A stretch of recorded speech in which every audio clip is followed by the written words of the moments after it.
Hi everyone, welcome to my channel commerce squad. And आज की class में हम बात करेंगे accounting theory and financial reporting के अकाउंटिंग स्टैंडर्ड फर्स्ट की। ठीक है, सो स्टार्ट करते हैं। So accounting standard first is related to disclosure of accounting policies, right? So Indian Accounting Standard First, presentation of financial statement issued in February 2015, and this makes the provision on disclosure of accounting policies for Indian companies, right? So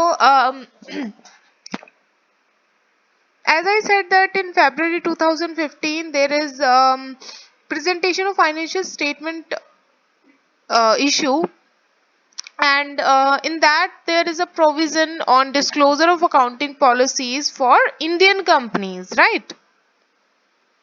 Let's see what we have to disclose in accounting standard first.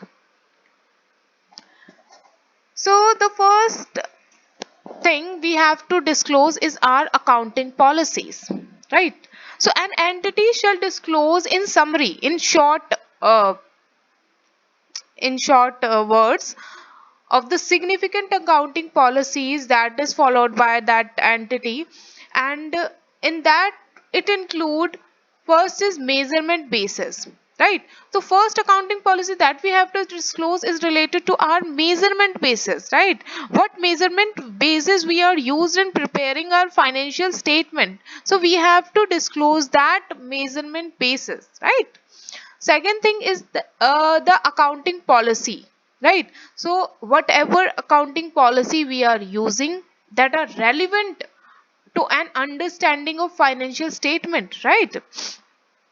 So we have to disclose this, right? So we have to disclose the measurement basis and the accounting policies, and those accounting policies we have to disclose which are relevant for understanding of financial statement, right? Now second is that an entity need to inform the user of the measurement basis or basis used in the financial statement, right? So whatever base the entity is using, right, for preparing its financial statement, so it is the responsibility of that entity to disclose that base, so that the user of that information can understand the financial statement. Because if we don't know on which basis the financial statement is prepared, so um, we cannot understand the financial statement, right? And the basis can be historical cost, like current cost, net realizable value, right? So all these things, right? Next is third point is, now the question arises that what accounting policies we have to disclose, right? So in deciding that whether a particular accounting policy should be disclosed or not, the management should consider that whether the disclosure would assist the user in understanding how transaction and other event and the financial position, right? So if that accounting policy is necessary for assisting the user in understanding transaction and other event and condition that are reflected in reported financial performance and position, so we have to disclose that policy, right? Disclose those policy, in simple word, disclose those policies which is necessary to understand the transaction or event, right?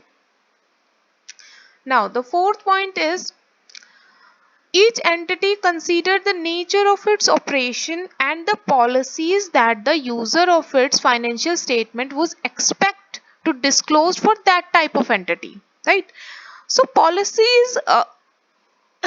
I'm sorry, policies are policy differ from entity to entity, right? So basically it depend on the nature of the operation that are conducted by entity, right?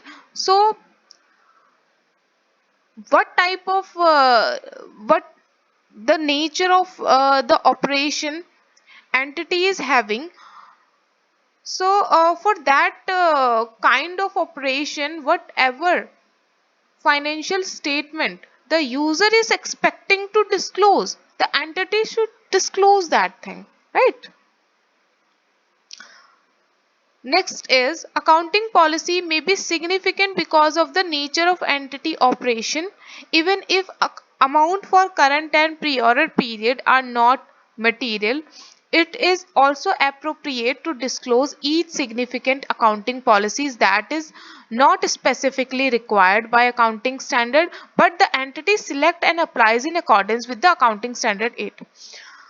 So here the point is that the account whatever accounting policy the entity is using, the entity is having, right? So each of these policies should be disclosed, right?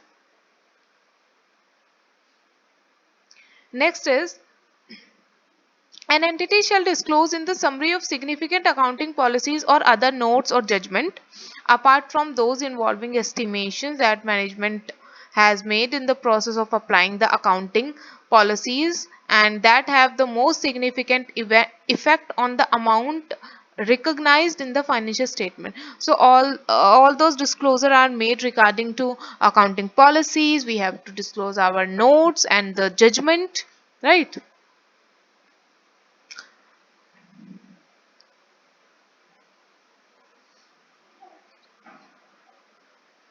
Next is in the process of applying the entity accounting policies, management make various judgments, right? So while we are applying our accounting policies, so the management makes various judgments, right? Apart from those involving estimation that cause significant effect amounted recognized in the financial statement. For example, management makes judgment in determining. So in these cases, management make judgment like why when substantially all the significant risk and reward of ownership of financial asset, lease asset, and are transferred to other entities. So then the judgment is made whether in substance particular sale of goods or financial arrangement and therefore do not give rise to revenue, right? Whether the contractual term of the financial asset give rise on specified dates to cash flow that are solely payment of principal and interest on the principal of the amount outstanding. So these type of management judgments are made, right? So we have to disclose this thing. Next is some of the disclosure made in accordance with paragraph 6 are required by accounting standard, are required by other accounting standard, right? So in paragraph 6 we are talking about these disclosure of accounting policies, notes and judgments, right? So these disclosure are also made in accordance, are also required by the other accounting standard, right? Next, we have to disclose a source of estimation uncertainty, right? We know that future is uncertain, but we make some estimation for future, right? So we need to disclose on what basis we are making those estimations, right? So an entity shall disclose information about the assumption it makes about the future and other major source of estimation uncertainty at the end of reporting period. Okay, so the entity should disclose the assumptions, okay, about the future and the other major source of estimation, right? Of uncertainty at the end of reporting period, right? And these have a significant risk of resulting in material judgment to the carrying amount of asset and liability within the next financial year, right? In respect of those asset and liability, the notes should include. So in that case, the asset and liability The note should include the nature of the asset, their carrying amount at the end of reporting period, right? Next is determining the carrying amount of some asset liability require estimation of the effect of uncertain future event on those asset and liability at the end of reporting period.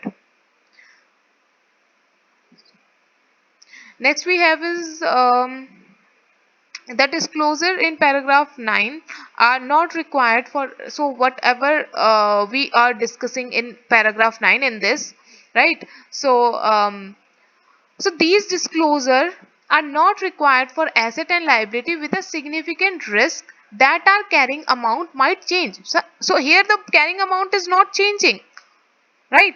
But if we assume that their carrying amount might change, ठीक है, within next financial year or at the end of reporting period, so they are measured at fair value based on a quoted price in an active market for identical asset or liability, right? Next is an entity present the disclosure in paragraph 9 in a manner that help the user of financial statement to understand the judgment, right? So whatever we discuss in paragraph 9, right? So basically it is related to a disclosure of assumption that we are making for future, right? And other major sources of estimation uncertainty at the end of reporting period. So we have to present these disclosure in a way that the user can easily interpret the result and can easily understand that, right? So let's just take in some example of these type of disclosure, like the nature of assumption or other estimation uncertainty, the sensitivity of carrying amount to the method, the expected resolution of an uncertainty, and range of reasonable possible outcome within the next financial year, right? Next is basically in this standard we don't need to disclose our budget information or the forecast we are making, right? Next is sometime like it is impractical to disclose the extent of the possible effect of an assumption, right? Or any other estimation, source of estimation. So in such cases the entity should disclose that it is reasonable possible. So whatever is possible for that entity to disclose, so that disclosure must be made, right?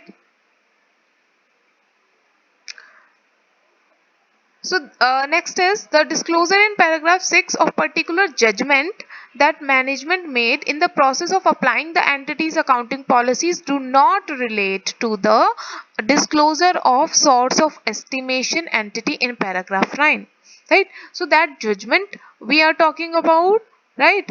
So that do not relate to the disclosure of estimation uncertainty. Both are different, right? So these are the important disclosure that we have to make in accounting standard first. I hope it is clear to all, and if you have any feedback, so you can give me in comments, right? Okay guys, so thank you very much for watching. Please like, share and subscribe.